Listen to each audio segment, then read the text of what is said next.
Hola, estamos de nuevo, como todos los viernes, con el podcast constitucional que hacemos en conjunto la Universidad San Sebastián con el Libro, la Escuela de Derecho, la Universidad San Sebastián con el Libero, para analizar lo que está pasando en el debate constituyente. Hoy día nos acompañan, como toda la semana, Gonzalo Arena, director de la carrera de Derecho y exdiputado, y Luis Alejandro Silva, miembro del Consejo Constitucional. La verdad que lo que está pasando en Chile está enfrentando un problema mucho más grave hoy día, ¿no es cierto?, que lo que es una nueva constitución. Estamos viviendo uno de los mayores escándalos de corrupción que han ocurrido en nuestro país. Un sector político parece que se decidió coludirse para inventar un mecanismo para asaltar el Estado y apropiarse los recursos públicos. ¿Quiénes? ¿Con qué grado de responsabilidad? Bueno, esperemos que la justicia sea la que lo determine. Pero al parecer todo muy bien pensado, con autoridades amigas repartidas a lo largo de todo Chile y un gobierno decidido, al parecer, a aguantar, como si nada hubiera pasado. Quizás la plata ya está repartida o en manos de quienes asumimos se previó que tendría que estar. Y ellos blindándose entre ellos y con un presidente, bueno, lo veíamos ayer, ¿no es cierto?, megáfono en mano agitando las huestes en las calles. La preocupación es que, aparte, ¿no es cierto?, de ser uno de los mayores escándalos de corrupción y que no parece que se estén decididos a ejercer responsabilidades políticas, es que el proceso constituyente empieza a generar ahí mayor distancia. ¿De qué sirve fijar reglas del juego si hay un sector político que está dispuesto a saltarse las leyes que existan, etcétera, cuando tienen un objetivo como el que estamos viendo? Entrando en materia concreta y a raíz de este escándalo de corrupción, una de las enmiendas que presentó, entiendo que el Partido Republicano, no sé si en conjunto con Chile Vamos o no, pero una de las enmiendas del Partido Republicano es generar una justicia especializada para los delitos de corrupción, terrorismo, narcotráfico, crimen organizado. Y entiendo que la Corte Suprema, que fue a exponer al Consejo, no le gustó nada esta idea. Quizás, Luis Alejandro, que nos puedas contar un poco de esto, ya que también está tan actual el tema, y después preguntarle a Gonzalo su opinión. La enmienda a la que te refieres, Marcela, responde a la necesidad de dar mayores garantías para que los procesos en materias tan críticas como las que mencionaste, narcotráfico, crimen organizado, corrupción, puedan llegar a resultados exitosos, asegurando a todos los, y eso pasa por asegurar a todos los intervinientes en el juicio, llégase presunto victimario, la víctima, los testigos, los parientes de los testigos, los parientes de la víctima, el juez o los diferentes funcionarios judiciales, asegurarles o garantizarles seguridad. Hoy día lo que pasa, por ejemplo, en el sur, y esto es Vox Populi, es que muchos jueces enfrentan dificultades reales para ir adelante con los procesos o con los procedimientos, porque los testigos no quieren atestiguar, porque las víctimas se sienten amenazadas por perseverar en la querella. Entonces, la jurisdicción nacional lo que te permite es llevarte el juicio a un lugar que ofrezca mayores garantías, que en donde la víctima no sea vecino, no esté vecino, el juez no esté vecino del querellante, o el testigo pueda estar en un lugar en que no se sienta amenazado por el presunto victimario.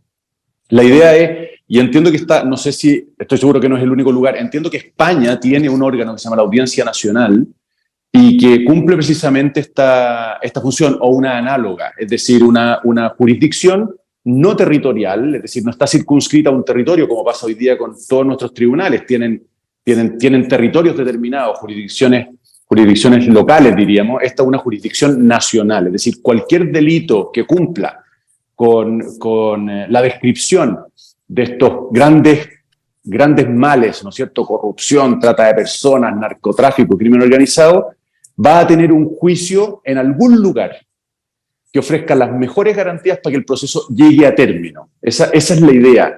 Ahora, ¿por qué no le gustó a la Corte Suprema? Honestamente no lo sé, no estuve yo en la discusión que hubo en la Comisión 2, que es donde se trata, yo estoy integrando la 3 por lo demás, pero bueno, no me extraña que este tipo de novedades generen siempre una cierta inquietud, porque rompen un poco el statu quo y porque, hasta donde yo sé, sería la única jurisdicción dependiente de la Corte Suprema, el único tribunal dependiente de la Corte Suprema que tendría jurisdicción sobre todo el territorio y no sobre una parte de él.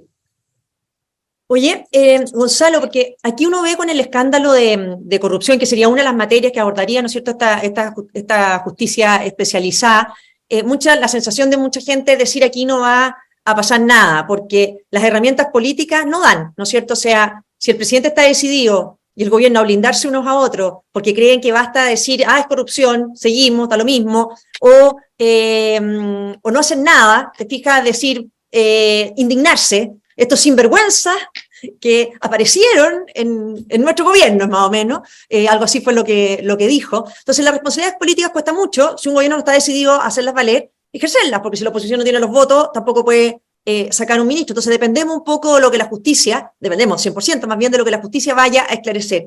¿Qué te parece a ti esta medida en esa materia y también lo que estamos viendo ahora? Porque uno ve que los jueces se quejan de esto, pero por otro lado tenemos jueces haciendo política a través de fallos, ¿no es cierto? Jueces que se están, por así decirlo, destruyendo o permitiendo que se muera el sistema de la libre elección en salud.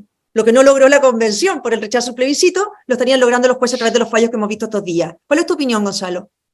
Sí, no, yo creo que es una medida sana, existe en varios países, está la jurisdicción nacional en ciertos delitos, tiene que ver también con un tema de eficiencia. Generalmente estos delitos de corrupción grandes, de narcotráfico, de terrorismo, son esencialmente amplios en su ejecución territorial. Se piensa en un lugar, se ejecuta una parte en otro y termina en otro. O sea,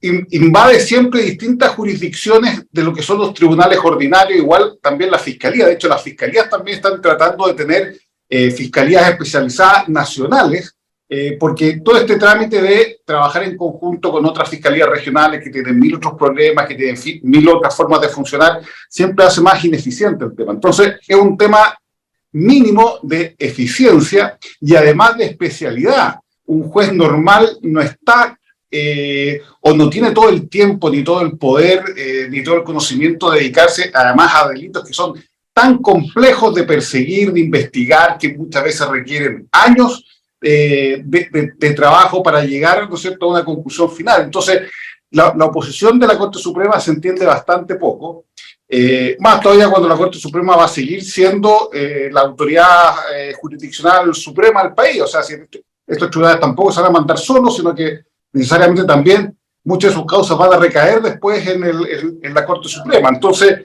yo creo que es una visión bastante miope, que no está acorde con lo que requiere hoy día la complejidad de los delitos. De hecho, por ejemplo, cuando hablaban del mismo tema de la violencia en el sur, el terrorismo en el sur, está comprobado que los grupos que hacen atentados terroristas no están en el sur, están fuera y se juntan para organizarse dentro del territorio de la Araucanía, cometen el delito y después se dividen de nuevo, porque es una forma mucho más eficaz de evitar la persecución. Entonces aquí tenemos delitos que generalmente se planifican en un lado, se desarrollan en otro y se ejecutan en otro. Entonces, una jurisdicción nacional, por supuesto, que pueda ayudar, y yo espero que esa sea una de las grandes reformas que se pueda hacer también al sistema de justicia chileno. Ahora, lo que dices tú es bien importante, porque incluso en este caso, lo explicabas tú en relación a la violencia, pero en el caso de corrupción, también uno ya no piensa, ¿no es cierto?, que un Seremi en una región determinada actuó solo, o sea, en el fondo, sin que a lo mejor a nivel más centralizado o en otra, se haya generado o diseñado este mecanismo con seremías, gobernaciones en distintos lugares. Entonces, claramente esa mirada nacional también pasa a ser fundamental, y por la magnitud, si ya vamos, no sé, equivale, ¿cuánto iremos? Casi 20 MOPGATE en los miles de millones de pesos, no sé ya cuánto es, pero uno se pierde en la magnitud de este escándalo. Ahí mismo hay una cosa que a uno le llama la atención, porque es un tema muy concreto, del debate que está ocurriendo, Luis Alejandro, en el Consejo Constitucional. Uno ve un gobierno que en las cosas que ellos quieren sacar adelante les da lo mismo lo que piense la oposición, ¿no es cierto? Anuncian una reforma tributaria, porque no es pacto eso, si no hay pacto con nadie, ¿no es cierto? Era pacto consigo mismo de Mario Marcel. Después en materia de pensiones lo mismo, en materia de salud lo mismo, ahí no hay búsqueda de acuerdo, ahí no se negocia, etcétera. Pero cuando llega el Consejo Constitucional, pareciera que la mayoría no pudiera hacer nada sin el permiso de la izquierda y del oficialismo. ¿Es tan así o por qué es así? Y asegúrame que ustedes no van a caer en ese, porque la derecha va a caer en ese juego, porque no se entiende que en el Consejo Constitucional se actúe como si fuera un empate, como si no hubiera pasado nada de la comisión de expertos, como si no hubiéramos elegido consejero. como si la voz de la gente no importara, porque hay que actuar por unanimidad o de común acuerdo en todo. En los debates del Consejo Constitucional cada vez está siendo más frecuente escuchar dos lugares comunes en el discurso del oficialismo. El primero es en el marco de esta lógica completamente arbitraria de avances y retrocesos, ¿no? Entonces ellos dicen, o se escuchan, ¿no es cierto?, frente a enmiendas que hemos presentado los republicanos o las bancadas de Chile Vamos, no retrocedamos, ¿no? No volvamos atrás en lo que ya avanzamos. Y obviamente que aquí siempre los avances se entienden como, los avances consisten en propuestas afines a sus posiciones políticas, a sus intereses, a sus convicciones, ¿no? Y los retrocesos resulta que siempre son enmiendas que van en la dirección contraria, ¿no? Pero juegan con esta lógica del avance-retroceso que es tremendamente falaz y acomodaticia, ¿no? Y el segundo lugar común que se escucha mucho es el de no clausurar los debates. Es decir, que con las enmiendas que estamos poniendo, porque siempre son nuestras enmiendas las que clausuran los debates, que con las enmiendas que estamos proponiendo, como van a quedar en la Constitución, y la Constitución tiene por definición un quórum más difícil de alcanzar para reformarse, estaríamos cerrando a la deliberación democrática determinados temas que debieran en realidad ser habilitados por la Constitución. Tú te das cuenta que de nuevo esto es una falacia tremenda, porque en primer lugar todas las enmiendas de todas las bancadas adolecen de la misma objeción, porque todas pretenden quedar en el texto constitucional. Segundo, ninguna enmienda que llegue a quedar en el texto constitucional está clausurando ningún debate en absoluto, porque por de pronto siempre existe la posibilidad de reformar la Constitución y acabar con esa enmienda o darle un contenido distinto. Y por último sabemos que el legislador sabe moverse con mucha flexibilidad dentro de los márgenes en general muy amplios que le da la Constitución. Entonces estamos asistiendo a este discurso que en el fondo lo que hace, y yo lo puedo entender, ¿no? Aunque resistiré, como tú me pedías, me exhortabas, la tentación de dejarme seducir. Para ellos el anteproyecto representa la línea, creo que lo hemos conversado en este programa antes, la línea, lo mejor que pudieron alcanzar, porque se hizo en un órgano con las fuerzas políticas empatadas. Ahora, en un órgano configurado con una mayoría derecha, cualquier cambio al anteproyecto, obviamente que para ellos es perjudicial. Y yo ya he escuchado a varias personas que dicen, mira, yo aprobaría el anteproyecto tal y como está. Implícitamente lo que están diciendo mucho es decir, oye, ojalá ustedes que fueron elegidos por la gente para trabajar durante 5 meses en el anteproyecto, no lo toquen. Lo dejen tal y como está, porque ese sí representa los verdaderos equilibrios políticos, ese sí nos permitiría superar el impasse constitucional. En cambio, si ustedes meten su enmienda, van a desfigurar este balance político expresado en el anteproyecto y amenazan el éxito del proceso. En fin, son las discusiones que escuchamos todas a ti y a Gonzalo, políticos consumados. Obviamente les sonarán muy familiares, y aquí el gran desafío para los que estamos iniciándonos es no dejarnos seducir por estos cantos de sirena.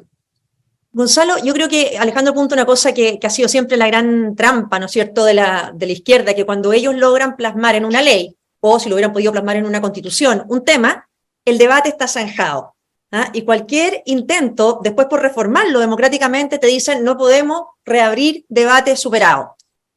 A mí, por lo menos como ministra, me acusaron constitucionalmente por intentar reformar en el Congreso las leyes de educación de la presidenta Bachelet, porque no se podía reabrir estos debates que ya estaban cerrados, zanjados, etcétera. Pero cuando ellos son minoría, como explicaba Alejandro, hay que dejar todo abierto. Y por eso hasta la propia expresidenta Bachelet ha dicho que le gusta el texto de los expertos porque quiere una constitución habilitante.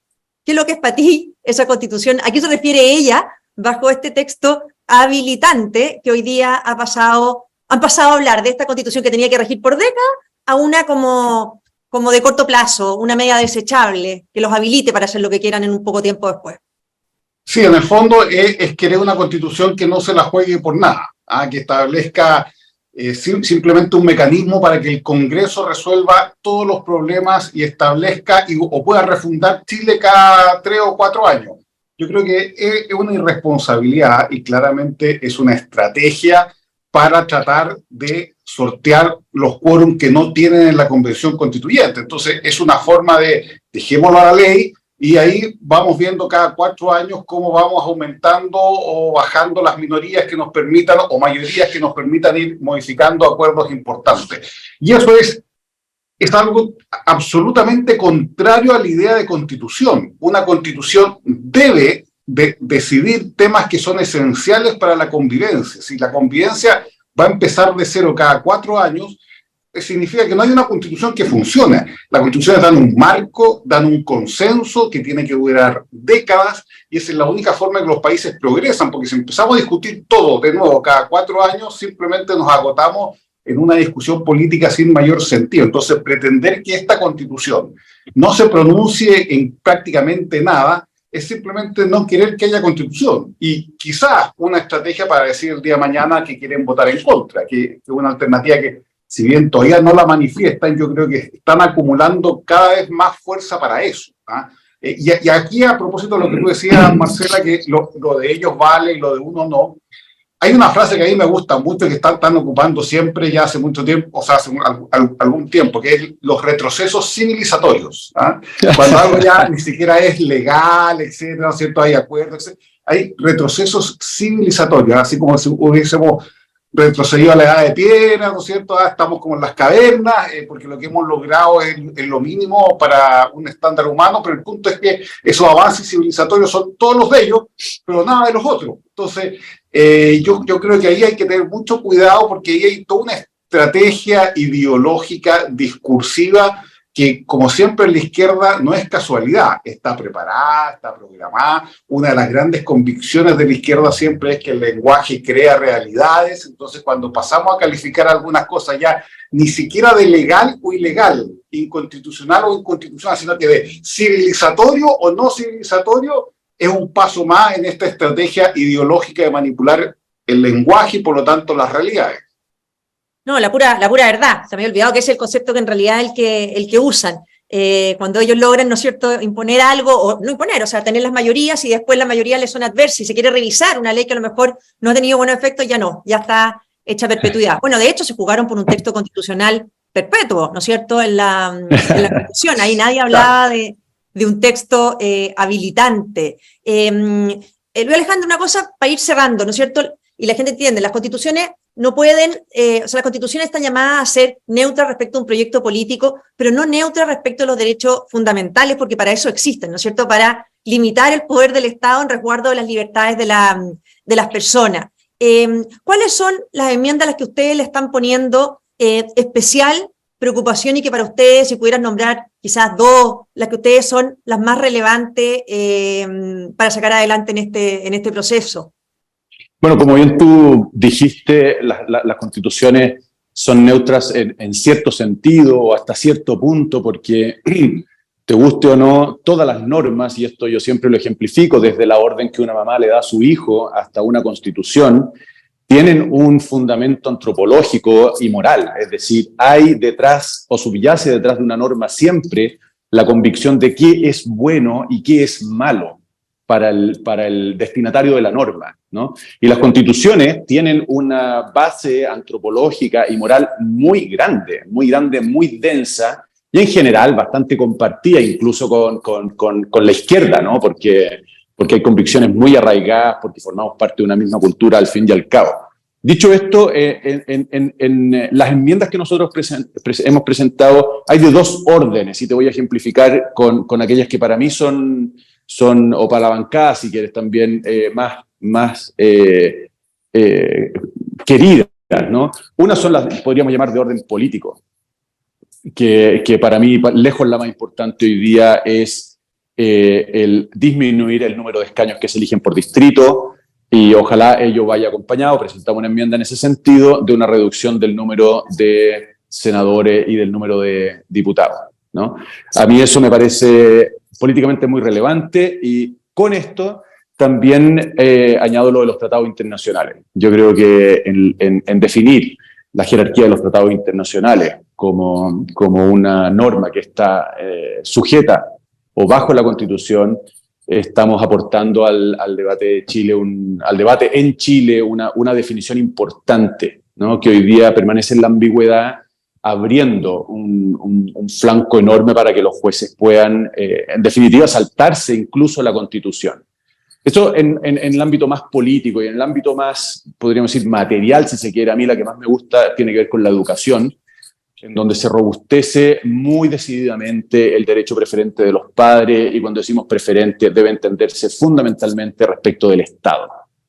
Es decir, en el eventual conflicto sobre qué le conviene más al niño entre el Estado y los padres del niño, debe prevalecer la voluntad de los padres. Y eso tiene una bajada muy concreta en poder elegir el colegio y decidir o definir qué significa este concepto tan manido, valioso ciertamente, pero muy ambiguo, del interés superior del niño. Es decir, los padres tienen el derecho preferente a decidir qué significa el interés superior del niño. Ahí tenía un resumen de dos tipos de enmiendas, ¿cierto? Distintas, pero muy caras para mí, por lo menos. Perfecto. Y Gonzalo, para terminar, tú algo dijiste de que podía estar el oficialismo más bien preparándose para un eventual rechazo del texto.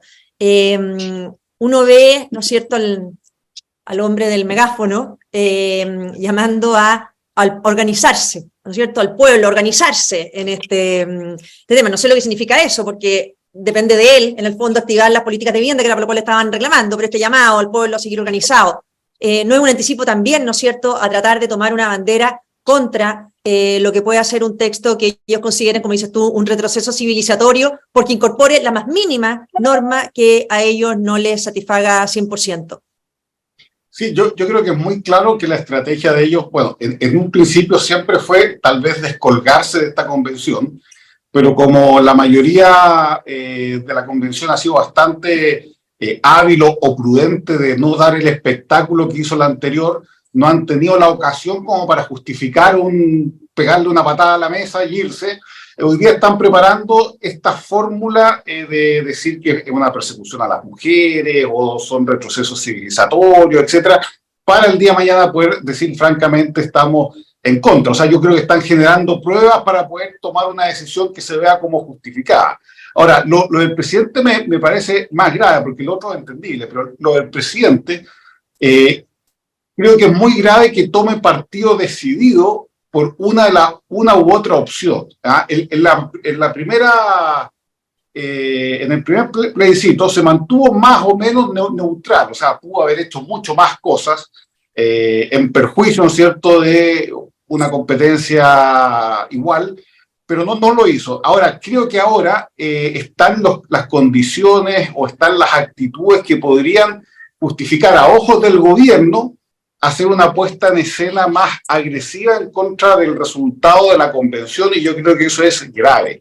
Un presidente y un gobierno en estos temas que son tan sustanciales tiene que ser un garante, tiene que estar por sobre el bien y el mal, porque si se aprueba, además ese mismo gobierno, ese mismo presidente va a ser el que va a tener que firmar esa constitución, va a tener que aplicar esa constitución. Entonces, me parece con muy poca visión de Estado pretender o dar los primeros síntomas de que vamos a tener un presidente en la calle con megáfono llamando, ¿cierto?, a votar en contra de estos retrocesos civilizatorios, que yo creo que realmente sería muy malo para la institucionalidad, para la convivencia de los chilenos, y además polarizaría aún más un tema que puede generar más acuerdos de lo que la gente cree en el plebiscito que viene.